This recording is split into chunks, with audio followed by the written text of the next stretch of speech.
अध्यात्म महोत्सव में पहुंचे रक्षा मंत्री राजनाथ सिंह और लोकसभा अध्यक्ष ओम बिरला सनातन का उपहास करने वालों पर किया कटाक्ष। कहा, भारत की सांस्कृतिक समृद्धि के लिए सरकार लगातार है प्रयासरत।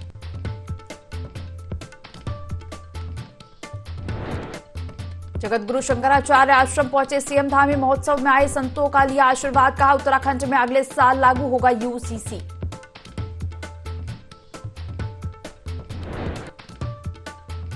उत्तराखंड पहुंचे बलिदानी गौतम और वीरेंद्र के पार्थिव शरीर। सीएम धामी ने दी श्रद्धांजलि। सेना ने दोनों बलिदानी को दिया guard of honour.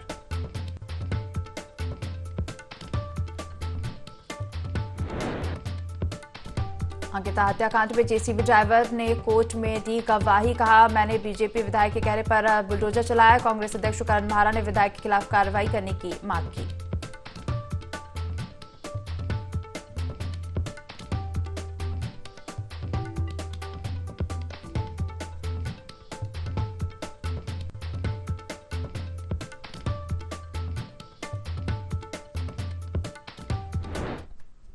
Devbhoomi live देख रहे हैं और मैं हूं आपके साथ दिव्या। आइए सीधा रुख करेंगे उधम सिंह नगर का, जहां से हम पुष्कर सिंह धामी ने अटल जी की प्रतिमा का अनावरण किया।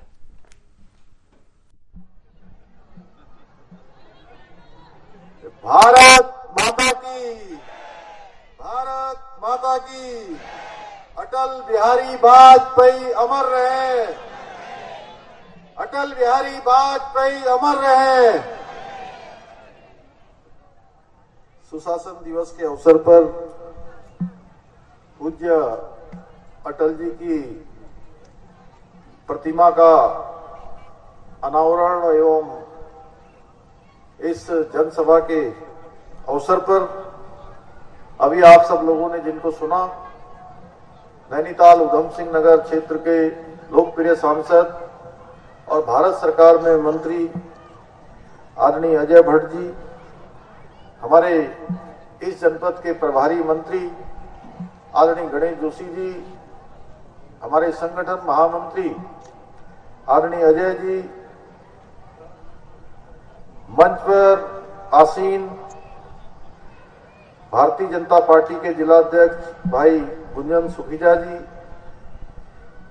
यहाँ के स्थानीय विधायक आदरणीय त्रिलोक सिंह चीमा जी, गदरपुर क्षेत्र के आदरणीय विधायक एवं पूर्व मंत्री आदरणीय अरविंद पांडे जी, रुद्रपुर क्षेत्र के माननीय विधायक आदरणीय शिव अरोड़ा जी, हमारे प्रदेश महामंत्री भाई खिलेंद्र चौधरी जी, आज के कार्यक्रम के संयोजककर्ता आदरणीय राम मल्होत्रा जी, पूर्व विधायक आदरणीय शैलेंद्र मोहन सिंघल जी, मंडी परिषद के अध्यक्ष आदरणीय डॉक्टर अनिल डब्बू जी, अध्यक्ष एससी आयोग मुकेश जी, पूर्व मेयर बहन उषा चौधरी जी, भाई गुरविंदर सिंह चुंडोग जी, भाई विकास शर्मा जी, हमारे दोनों ही महामंत्रीगण डॉक्टर सुदेश जी, भाई मोहन बिष्ट जी एवं मंचा सिंह, हमारे सभी पदाधिकारीगण, सभी नेतागण, हमारे सामने बैठे हुए सभी हमारे आए हुए सभी वरिष्ठ महानुभाव भाइयों एवं बहनों, हमारे मीडिया के सभी मित्रों, पत्रकार मित्रों, छायाकार बंधुओं, मैं सर्वप्रथम तो आज भारतीय राजनीति के शीर्ष पुरुष, हम सब के प्रेरणा स्रोत, ओजस्वी कवि, प्रखर वक्ता और सबसे बड़ी बात उत्तराखंड के निर्माण में जिनका प्रमुख योगदान रहा, यानी कि मुख्य योगदान रहा, यानी निर्माण उत्तराखंड के निर्माता भारत रत्न श्रद्धेय स्वर्गीय अटल बिहारी वाजपेयी जी के जन्म जयंती के अवसर पर मैं समस्त प्रदेशवासियों को और आप सभी को बहुत ही अटल जी को भावांजलि अर्पित करता हूं और आप सबको बधाई देता हूं, क्योंकि उन्होंने पूरे देश के अंदर जो सुशासन की नींव रखी, जिसके बारे में अभी आदरणीय अजय भट्ट जी ने बहुत विस्तार से हमारे सामने बात रखी है, श्रद्धेय अटल जी की पुण्य स्मृति में मनाए जाने वाला सुशासन दिवस, उसकी मैं आप सभी को शुभकामनाएं देता हूं, बधाई देता हूं। हम सबके लिए सौभाग्य की बात है कि आज श्रद्धेय अटल जी का एक बहुत ही शानदार प्रतिमा यहां काशीपुर के अंदर लगाई गई है और इसका अनावरण करना मेरे लिए भी सौभाग्य की बात है, जो आज आप सबके मध्य में इस पुण्य भूमि काशीपुर में किया जा रहा है। काशीपुर हमारी शुरू से ही औद्योगिक नगरी रही है। भाइयों बहनों, चाहे एक कवि के रूप में हो, एक वक्ता के रूप में हो, प्रधानमंत्री के रूप में हो, एक व्यक्ति के रूप में हो, श्रद्धेय अटल बिहारी वाजपेयी जी का संपूर्ण जीवन राजनीतिक एवं सामाजिक क्षेत्र में कार्य करने वाले सभी के लिए, बल्कि मैं कहूंगा कि संपूर्ण देशवासियों के लिए हमेशा प्रेरणा स्वरूप रहा है। उन्होंने जिस सादगी से और जिस प्रखरता से स्वच्छ मन से देश की सेवा की है, वो हमेशा सभी के लिए अनुकरणीय रहेगा। वो सच्चे अर्थों में भारतीय राजनीति के अजात शत्रु थे। जिसका कोई शत्रु नहीं होता उसको अजात शत्रु कहते हैं। ऐसे थे श्रद्धेय अटल बिहारी वाजपेयी जी। यह बात केवल अजात शत्रु राजनीतिक श्रद्धेय स्वर्गीय अटल जी ही कह सकते थे कि मेरे प्रभु। खबरों का रुख करेंगे। पूर्व प्रधानमंत्री स्वर्गीय अटल बिहारी वाजपेयी की जयंती को बीजेपी सुशासन दिवस के रूप में मना रही है और इसी के तहत भाजपा प्रदेश मुख्यालय में गोष्ठी का आयोजन किया गया। इस कार्यक्रम में भारतीय जनता पार्टी के प्रदेश महामंत्री आदित्य कोठारी, सुशासन दिवस के प्रदेश संयोजक ज्योति प्रसाद गैरौला, सांसद नरेश बंसल सहित भाजपा के तमाम विधायकों और पदाधिकारियों ने शिरकत की। वहीं इस अवसर पर बोलते हुए राज्यसभा सांसद नरेश बंसल ने कहा कि स्वर्गीय प्रधानमंत्री अटल बिहारी वाजपेयी के कार्यों को हम नहीं भूल सकते। अटल जी ने राजनीति में एक अलग मुकाम हासिल किया है और उनके शासनकाल में देश का चौमुखी विकास हुआ। इस अवसर पर सभी ने पूर्व प्रधानमंत्री स्वर्गीय अटल बिहारी वाजपेयी को अपनी भावभीनी श्रद्धांजलि भी दी।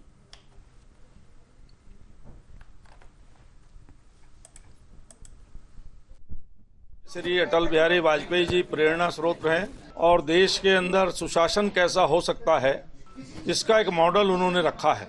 आज नरेंद्र मोदी जी की सरकार भी उसी मॉडल पर चल रही है, जिसमें सरकार के विकास की धुरी का केंद्र महिलाएं, युवा, गरीब और किसान ये है। इन सब चीजों पर अटल जी ने उदाहरण रखे हैं। आपने देखा होगा कि अटल जी की सरकार में जिस प्रकार से किसानों के लिए काम हुआ, वो पहली सरकार थी अटल जी की जिसमें किसानों को किसान क्रेडिट कार्ड मिला, जिससे उनको जमीन गिरवी नहीं रखनी पड़ती थी, बैंक से लोन मिलता था उसके आधार पर।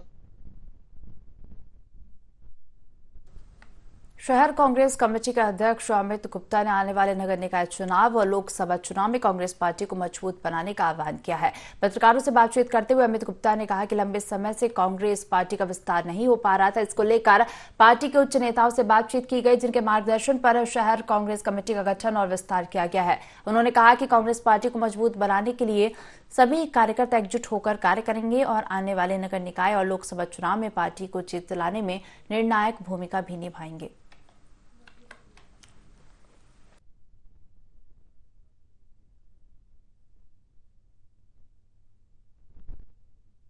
को मजबूत करने के लिए पदाधिकारियों से अपेक्षा की गई है कि जिनको आज कार्यकारिणी में पद दिया गया है वो लोग कांग्रेस संगठन के लिए और बढ़ चढ़कर काम करेंगे और मसूरी में जो कांग्रेस का वर्चस्व था उसे पुनः उसी स्थान पर लाने के लिए अपना पुरजोर प्रयास और अथक प्रयास करेंगे, जिससे संगठन मजबूत होगा। आज 83 लोगों की कार्यकारिणी यहाँ पे बनाई गई है, जिसमें 3 प्रकार की समितियां भी गठित की गई हैं और हमें आशा ही नहीं अपितु पूर्ण विश्वास है कि हम सब मिलकर और हमारी जो पूरी टीम है वो मिलकर आने वाले नगर निकाय चुनाव में और लोकसभा चुनाव में कांग्रेस को जीत की ओर अग्रसर। मसूरी के कुलड़ी स्थित एक होटल के सभागार में मसूरी इंटरनेशनल फिल्म फेस्टिवल का विधिवत शुभारंभ किया गया, जो 29 दिसंबर तक चलेगा और इस मौके पर लघु फिल्म निर्माता सृष्टि लखेड़ा की फिल्म एक था गांव दिखाई गई। वहीं दूसरी फिल्म गंगा कथा दिखाई गई, जिसके निर्माता लोकेश ओहरी हैं और इस मौके पर बड़ी संख्या में सिने प्रेमी भी मौजूद रहे।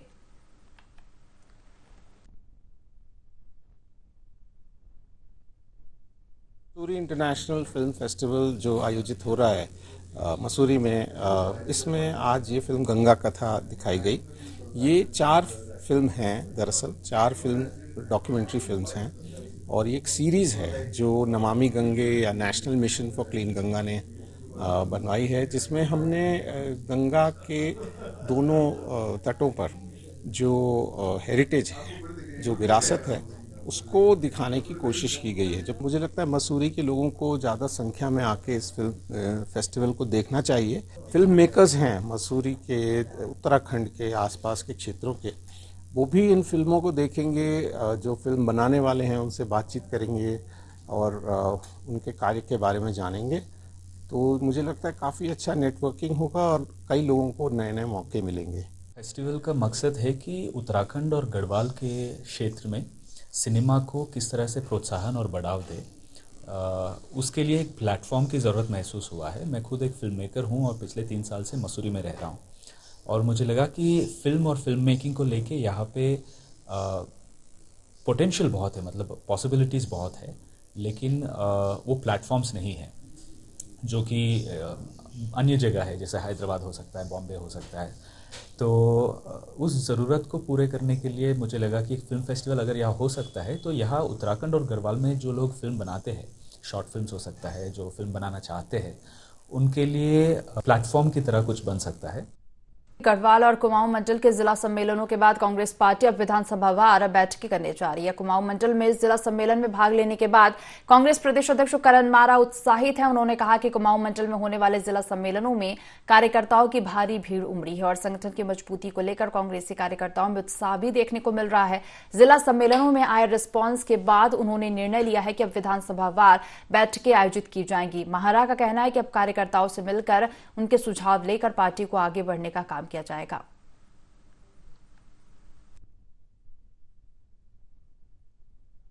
लोगों का उत्साह बढ़ रहा है और कल रुद्रपुर में तो ये हालात थे कि वो स्थान छोटा पड़ गया, कुर्सियां कम पड़ गई और कार्यकर्ता उत्साहित है और कार्यकर्ता चाह रहा है कि वो कुछ करे और मेरा उत्साह इतना बढ़ गया है कि मैं और ज्यादा मेहनत करने की कोशिश कर रहा हूँ। अब मैंने निर्णय लिया है कि मैं विधानसभा वार इस तरह की बैठकें लूंगा और ज्यादा कार्यकर्ताओं से मिलकर उनके सुझावों को लेकर पार्टी को आगे बढ़ाने का काम। गोला संघर्ष समिति हल्द्वानी में रैली का आयोजन किया जा रहा था, जो कि बुद्ध पार्क में निर्धारित था, लेकिन प्रशासन ने रैली निकालने की अनुमति नहीं दी। वहीं बनभूलपुरा गोला संघर्ष समिति हल्द्वानी के आह्वान पर बैम्बुलपुरा क्षेत्र में गोला खनन कारोबारी ने एक रैली निकालने का आह्वान किया, जिसके चलते बनभूलपुरा पुलिस और जिला प्रशासन ने रैली की अनुमति नहीं दी, जिस पर गोला खनन व्यापारी ने चेतावनी दी कि हम शांतिपूर्ण तरीके से रैली निकाल रहे थे।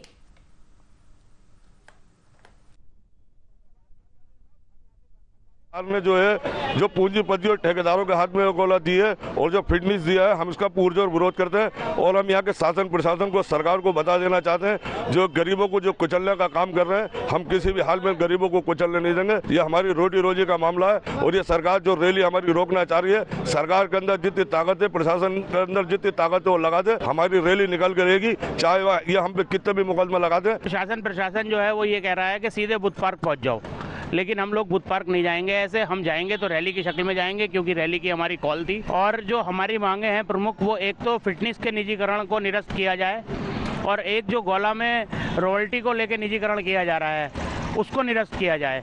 जब तक हमारी ये मांगे नहीं मानी जाएंगी, हम अपना आंदोलन जारी रखेंगे और हल्द्वानी में जुलूस, धरना, प्रदर्शन करते। ग्राम सभा पाटन पाटनी का कूड़ा वाहन लोहाघाट पोला रोड में बीआईटीएम के पास अनियंत्रित होकर खाई में गिर गया, जिसमें वाहन चालक गंभीर रूप से घायल हो गया। वहीं 2 अन्य लोगों को भी चोटें आई हैं। घायलों को तत्काल अस्पताल पहुंचाया गया, जहां तीनों का उपचार जारी है। फिलहाल पुलिस ने मामला दर्ज कर जांच शुरू कर दी है।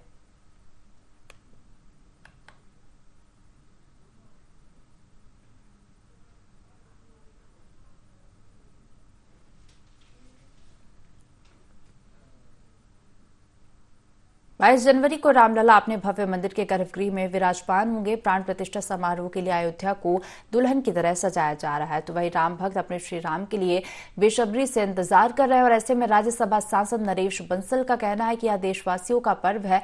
500 वर्ष की लड़ाई और अनेक शहादतों के बाद रामलला विराजमान हो रहे हैं। समारोह के दिन जगह जगह भव्य कार्यक्रम आयोजित किए जाएंगे और प्रधानमंत्री नरेंद्र मोदी की उपस्थिति में 22 जनवरी को राम मंदिर का लोकार्पण होगा।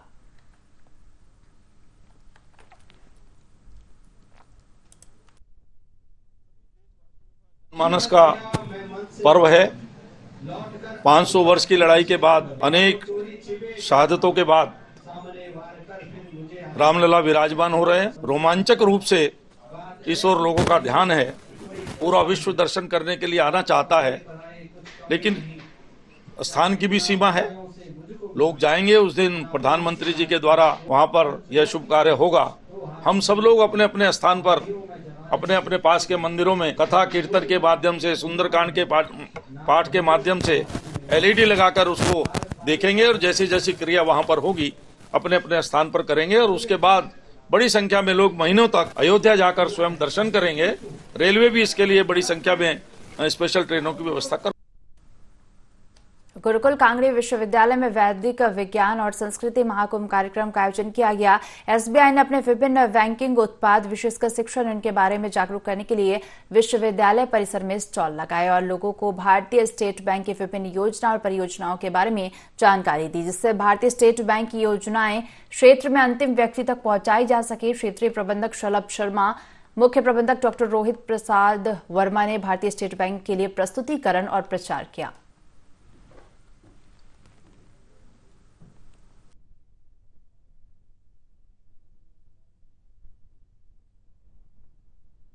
दयानंद सरस्वती की जो 200वीं सालगिरह है, इस पर भारतीय स्टेट बैंक ने इस कार्यक्रम के लिए स्पॉन्सरशिप दी है। आप देख रहे हैं सभी जगह जहां भी बैनर, पोस्टर, पब्लिसिटी की गई है तो भारतीय स्टेट बैंक का लोगो है। पर्टिकुलर कार्यक्रम को बहुत सुदृढ़ रूप से बनाने के लिए, चलाने के लिए पैसा भी दिया है और अपना यहाँ पर ये कैंप भी लगाया है कि लोगों तक अपनी भारतीय स्टेट बैंक के प्रोडक्ट को, उनकी जानकारी को जनहित तक पहुँचाना। हमारे जितने भी प्रोडक्ट हैं लोगों तक अभी तक नहीं पहुंच पाए हैं। इस वजह से हम जगह जगह जाकर, जो कि इस मुख्य कार्यक्रम में हम ये बता रहे हैं कि जैसे एजुकेशन लोन है, होम लोन है, कार लोन है, इस तरह के लोन्स के बारे में हम लोगों तक जानकारी पहुंचा। उत्तराखंड में एक बार फिर विपक्ष ने अंकिता भंडारी हत्याकांड के मुद्दे पर सरकार की घेराबंदी शुरू कर दी है। दरअसल कांग्रेस मुख्यालय देहरादून में कांग्रेस प्रदेश अध्यक्ष करण माहरा ने प्रेस कॉन्फ्रेंस की और इस दौरान उन्होंने साक्ष्य मिटाने के आरोप में विधायक रेणु बिष्ट के खिलाफ कार्रवाई की मांग की है। साथ ही मुख्यमंत्री पुष्कर सिंह धामी के इस्तीफे की मांग भी की है। करण माहरा का कहना है कि विधायक रेणु बिष्ट के कहने पर वनंतरा रिजॉर्ट में जेसीबी चलाकर साक्ष्यों को मिटाया गया था। बता दें कि कोर्ट में जेसीबी चालक दीपक ने कहा कि उसने तत्कालीन उप जिलाधिकारी और भारतीय जनता पार्टी के विधायक के कहने पर वनंतरा रिजॉर्ट में जेसीबी चलाई थी।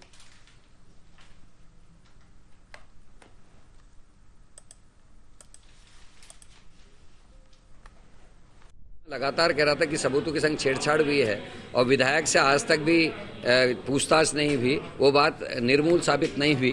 दीपक ने कोर्ट में गवाही दी कि एसडीएम और स्थानीय विधायक के निर्देश पर उन्होंने जो है ये कार्रवाई की। इससे लगता है कि सरकार पूरी तरीके से सबूतों को मिटाने की कोशिश कर रही थी, इसीलिए पुलकितारिया वीआईपी का नाम नहीं ले रहा। एक तरफ पुलिस कहती है कि वीआईपी कक्ष है, इससे बड़ी शर्मनाक बात नहीं हो सकती। और वर्तमान डीजीपी का भी एक ट्विटर उसी टाइम का है जिसमें वो कह रहे हैं आदरणीय पुष्कर सिंह धामी जी के कहने पर इस तरीके की कार्रवाई कर दी गई।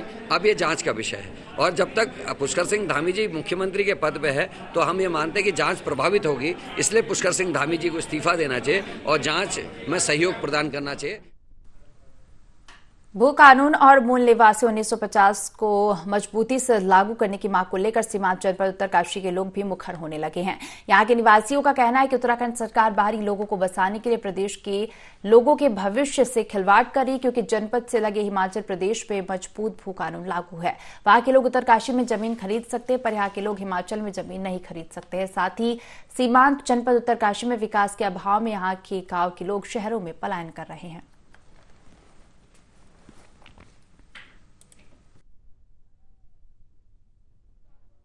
जो है हमें हमारे पड़ोस का जो राज्य है हिमाचल, उसका उदाहरण हमारे सामने है। और एक बार ये जो भू कानून है आज हमारे उत्तराखंड के कोने कोने में और सुदूरवर्ती क्षेत्रों में बाहर के लोगों ने बहुत सारी जमीनें खरीद ली है और अब जो हम जमीन के मालिक थे अब मालिक न होकर के हम नौकर बन जाएंगे कुछ दिनों में, यदि इसी ढंग से चलता रहा। आज भी यदि ये सख्त भू कानून उत्तराखंड में नहीं बना तो उत्तराखंड के लोगों की स्थिति बड़ी दयनीय हो जाएगी और बाहर के लोगों का इस पे कब्जा हो जाएगा। आज भू कानून और जो मूल निवास का जो प्रकरण है, मैं समझता हूँ इसमें काफी लोगों ने फायदा उठाया है। बाहर के लोग जो है इसमें सर्विस उन लोगों को मिला है जिन लोगों का यहाँ पर कोई लेना देना नहीं है। मैं समझता हूँ कि इस भू कानून को जो है ना, आज से पहले जिस प्रकार से हिमाचल प्रदेश में जो है कानून बना है, उसी प्रकार से उत्तरांचल में भी होना चाहिए था, इस प्रदेश में भी लागू होना चाहिए था। लेकिन आज भी देर हुआ सवेर हुआ, ये कानून लागू होना चाहिए। हरियाणा के हो गए, आपके पंजाब के, न जाने कहाँ के लोग आके यहाँ पर बस गए हैं। उत्तराखंड राज्य की लड़ाई लड़ी गई और इस लड़ाई को जीता गया। इसके मूल में यही था कि हमारा अपना अलग भूमि कानून बने हैं। और मूल निवास की तो समस्या है, पहले तो लड़ाई ये थी कि जल जंगल और जमीन को लेकर के था कि ये यहाँ पर हमारे पास इतनी बड़ी प्राकृतिक संपदा होने के बावजूद भी हम लोग जो है रोजगार के लिए तरसते रहे, यहाँ से पलायन होता रहा। और आज भी हम लोगों ने इस लड़ाई को मुकाम तक पहुँचाया, राज्य बना।